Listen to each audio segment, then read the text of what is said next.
has been 20 years since the Protection of Women Against Domestic Violence Act of 2005 was passed.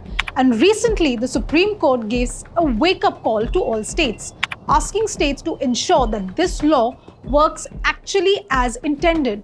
But what is domestic violence under the DV Act? It is not just physical. Sure, it includes physical violence, whether it slaps to severe beatings, but it is also including mental violence, which is constant insults, threats, humiliation. It can be sexual violence, forcing a partner into unwanted acts or causing pain during sex. And it is financial violence as well, holding back money for basic needs or taking away a woman's salary.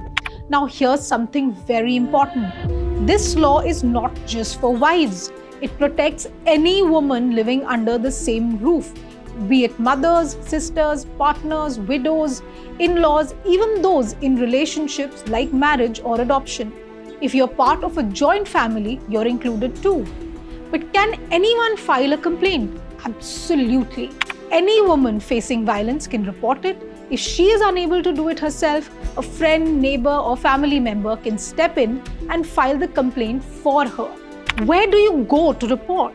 You can head to the police station, a protection officer, an NGO designated for this purpose, or directly to a magistrate. And what happens after you file a complaint? The complaint is logged, and often the police will attempt counseling between the parties.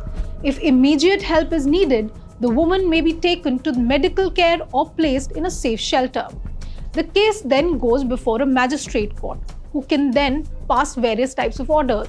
They can order counseling, ensure the woman is not thrown out of her home, provide police protection if necessary, grant financial assistance for expenses, etc., even award temporary custody of the child to the mother, give compensation for mental, emotional, or physical trauma caused by the violence.